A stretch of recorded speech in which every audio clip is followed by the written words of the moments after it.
G&T show is intended for mature audiences. Parental discussion is advice. Live long and prosper, bitches. The crew has been fatigued now from so many months in space, and they need to take a break.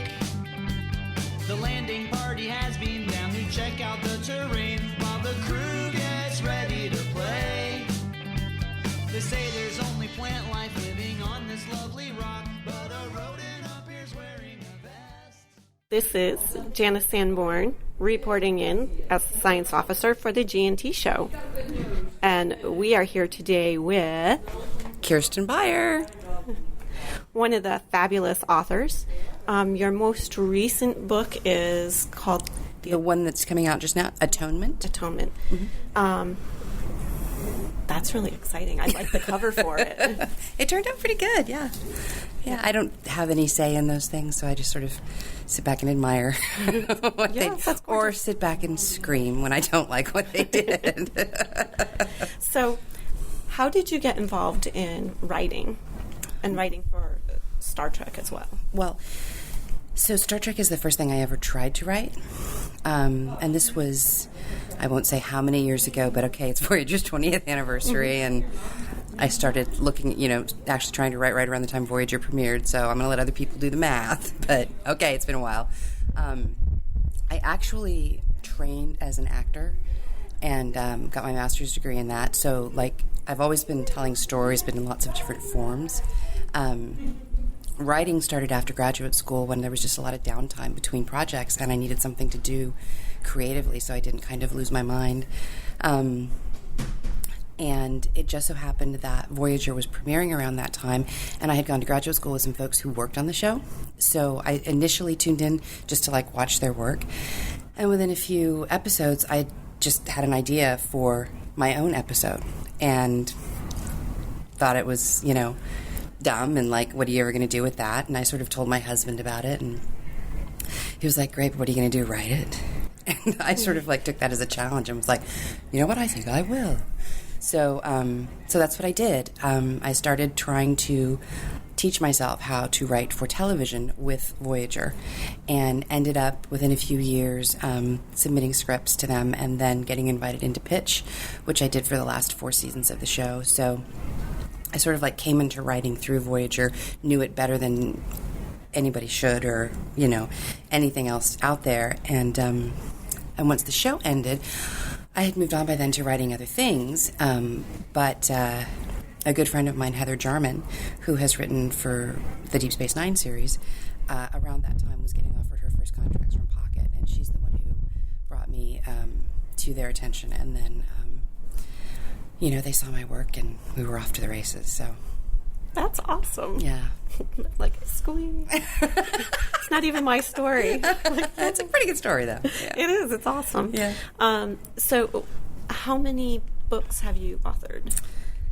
So I've actually completed 11, only 9 of which are currently out.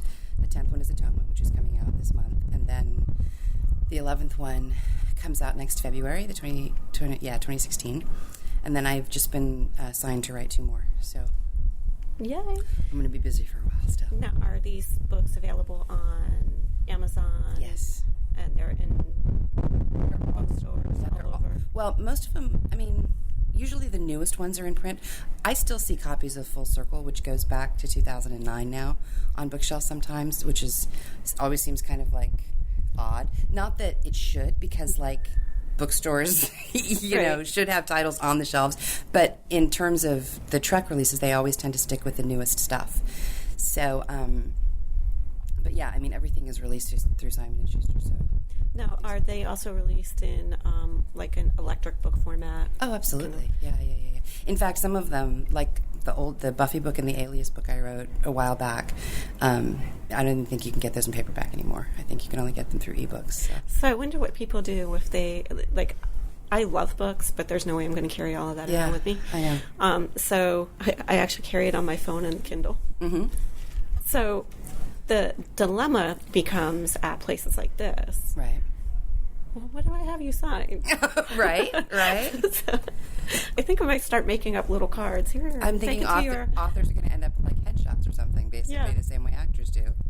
I don't know, but I've heard or like read randomly online people talking about having devices signed, which I think is ridiculous.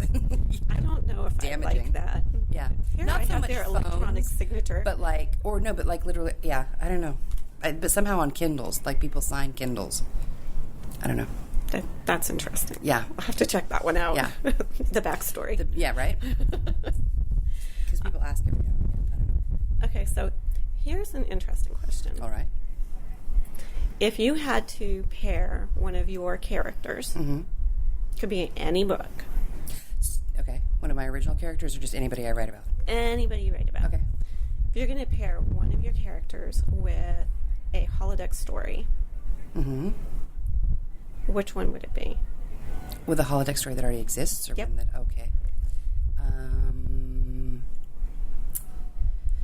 oh gosh, I don't know. It's so hard. Like, no, don't. Well, there's so many. Well, now that you say that, I'm thinking it would be really fun to see Buffy like up against the Hirogen during the Time to Kill holodeck stuff. I mean, like seriously, that would be. Although I mean, she'd probably kick their ass, but they're pretty. I don't know. Yeah, Nick would be like, yeah, he loves Buffy. I do too. I miss Buffy. Yeah, that was on TV. I think when I was a kid. Almost. Oh, don't say that. That's extraordinarily depressing. It was actually funny because I didn't watch the first 3 seasons of it. I just couldn't get my brain past the title, Buffy the Vampire Slayer. Like, how could that possibly be good? And it was Heather who had fallen in love with it and knew Joss Whedon was a genius and kept saying, you have to watch it. Just watch it. Just watch one. And so I think the first one I saw was the season premiere of season 4, the Buffy versus Dracula one. And yeah, I was pretty immediately hooked because it was so hilarious.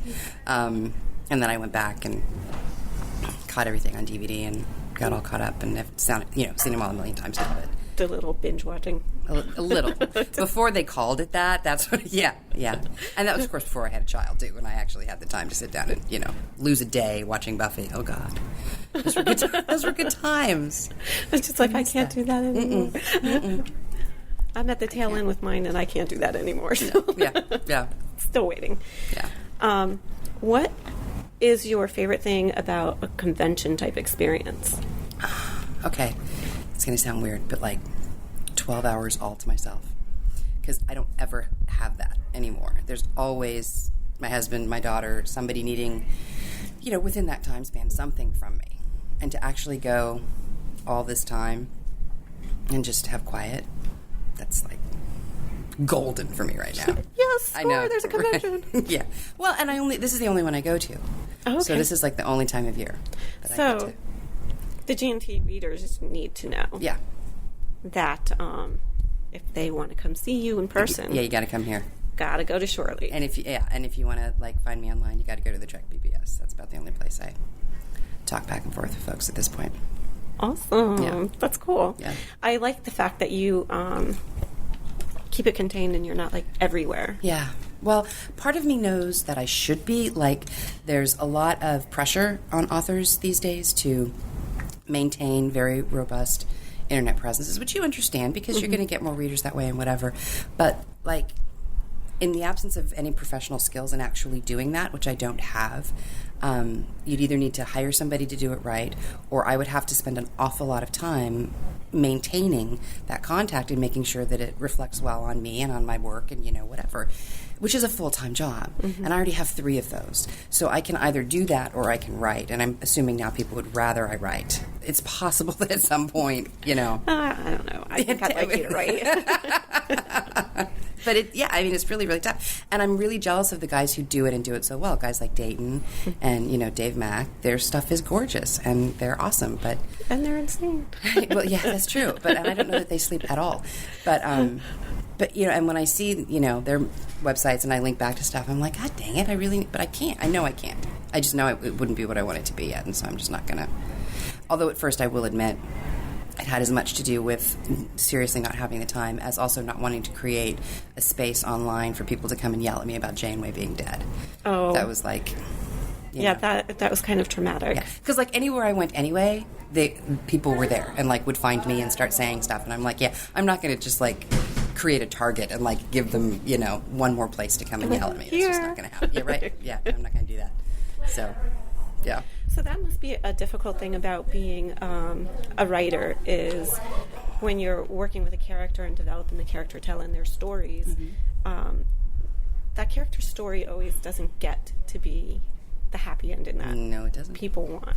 No, not at all. And especially for ongoing stories like this, I mean, I'm not just writing, you know, this is how Voyager's going to end. I'm continuing it on and on and on, and I don't know how long it's going to last or how long I'm going to continue to get to be the one to tell the stories. So I do myself no favors by trying to tie too many things up in a bow, especially character-wise. I'm constantly having to just dig deeper and deeper with every individual. But that means I'm constantly having to put, you know, fairly major obstacles in front of them. And sometimes I look back, I mean, I was talking to some folks last night as we were doing the signings, and I really have been awful to these people in some respects. I put them through a lot. And even my editor was saying the other day, she's like, when was the last time anybody had shore leave? Are these people about to lose their minds? And I thought, you know what? Not a bad idea, because they really have gone from one major disaster to another. So, yeah. It's weird. They're not alive, but in my brain, they kind of are. Well, that's the thing that I've heard, actually, about writers. Typically, characters make themselves known. Yeah. And they start speaking. Yeah. So what do you do with that? Like, if write it down, you know, so you have like these little bits and pieces. Mm-hmm. Well, for me, I mean, I don't tend to. There are a lot of writers who will carry something with them so they can take notes throughout the day if something occurs to them. I usually find that if something is going to end up somewhere in my work, it occurs to me more than once. So, like, I'll have an initial idea and be like, oh, that's interesting. And then when I have other time, usually when I'm honestly exercising or walking, it's a really good time for me. I'll be listening to music and the characters start sort of drifting through my mind and working out, you know, whatever their current issues are. And the stuff that tends to repeat and come back is the stuff that tends to sort of like settle and become part of the story. Yeah, that's so cool. It's not strange. I mean, I'm sort of like, and perhaps I should be arrested now. No, I don't find it strange. I don't write stories. Mm-hmm. That's not my thing. I write poetry. I do art, and I take pictures. I mean, that's my world. But every once in a while, these crazy characters do pop into my mind, and I'm like, go away. Go find a real author. Go find a real writer. Oh, that's funny. What do I do with you? Oh, good. Yeah. Oh, God, that's hilarious. But poetry, that's great. That's hard. That just comes to me. Okay. Yeah. And I've actually heard a lot of writers that it kind of works that way. It doesn't matter what their modality is. I don't know if that's your experience, but things just kind of... Sometimes, yeah. Well, and there are certain passages that I've written, even in these novels, that really do sort of lend themselves to that more than... where I pay attention more to the form and the precision of certain... it actually happened a lot in Eternal Tide when I was writing in the Q Continuum or in the Omega Continuum. In addition to just what was being said and what the people experiencing needing to be very particular, the way it happened, I wanted to be very particular. In fact, one of the things I was playing with at the time was using spaces where they wouldn't normally be in prose, because I wasn't using any dialogue tags, so no he said, she said, stuff like that. It was just line of dialogue, because, you know, all you would have is thought in a place like that, right? So I started using pauses, and sometimes like 2 breaks or 3 breaks for a longer pause, just to give the reader a visual clue in the same way that poetry does by, you know, how it's laid out on the page. And when I finally sent that off to my editors, they kept saying, no, you can't do that, no, you can't do that. And I kept fighting them, and I'm like, why not? And they were like, ebooks. People will change the font, they will change the size. There is no way to make this a universal experience for everybody anymore because they can control the layout. And I was like, oh, you're right. So it became a pointless thing, and so they sort of mushed everything back together, and it was less than I wanted it to be. Darn technology. I know, right? But they were right. I was like, oh, God. Weird, though. Yeah. Well, maybe one day they'll work on something that will... yeah. I mean, I'm sure there have to be technologies out there for work that already is dependent upon that stuff. I just don't know what it would be. I don't know. Oh, that would be a good thing to research, to find out if that does actually exist. I know that poetry loses a lot of its Shape. visual form when you get into an ebook format. Yeah. And people don't realize that even in writing books, I've seen in many books that I've read, the specific choices that you guys made has a huge impact. I know a lot of people, I think maybe it's a myth, that everything has to be grammatically correct all the time. No. And so there's some books where there's no capitalization. Uh-huh. And once you get used to it, it's okay. Yeah. Initially, it's hard to read because you're not trained that way. Right. Well, it forces your brain to do different things and to pay attention in different ways, which can be good. I've been sort of immersing myself in the works of Anne Leckie lately, who did Ancillary Justice, and then Ancillary Sword is the new one. And she has an amazing thing that she does with her pronouns. Basically, everything defaults to she instead of he. And that also has a very interesting impact on your brain. Because for a while, you work really hard to remember the little details that that would indicate whether or not the character that she's referring to actually is male or female. And then at some point, you just got to go, oh, frick it, who cares? And just read the story and forget it. Like, the gender becomes the least important because it's the least knowable thing in some ways. So, yeah. Now, that's pretty cool. Yeah. I love that kind of stuff. Mm-hmm. The special nuances. Mm-hmm. Last question. All right. She's like, I'm ready. Here we go. Whew. I can do this. When you're working, I noticed that there's a huge camaraderie with all the other authors. Yes. It's actually really interesting to see, and it's kind of cool. So when you first came onto the scene, yes, what was that like? Well, let's see. Initially, I was working with Heather and Jeff Lang, both of whom are, and Heather and I were friends before, so it's sort of like, it was very easy to make that work. And then it was a few years, and then I came back in for Full Circle. And what was neat about that is that I didn't actually have to go through a lot of awkward getting to know you phases, because the book that I was doing was going to directly follow Destiny.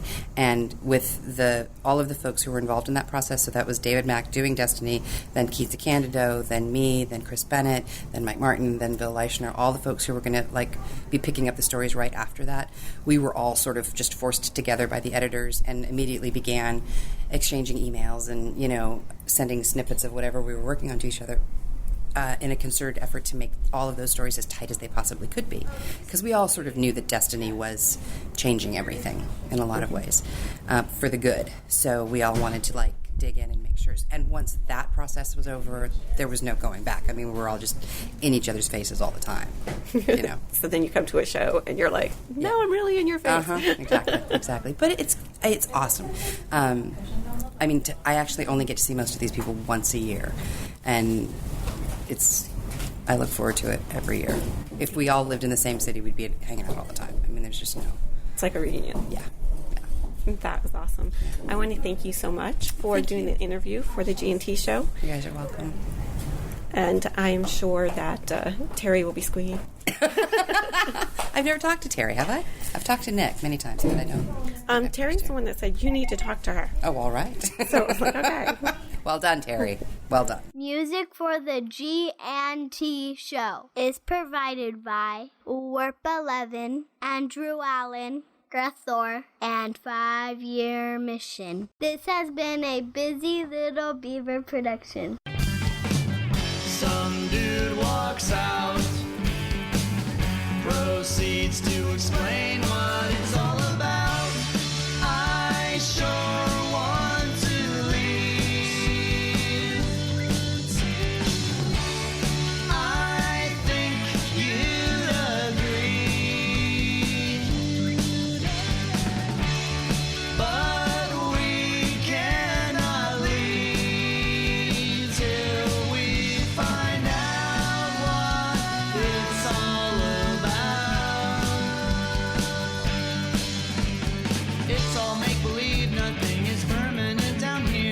It's just an amusement park. Bones is now alive, so it's okay for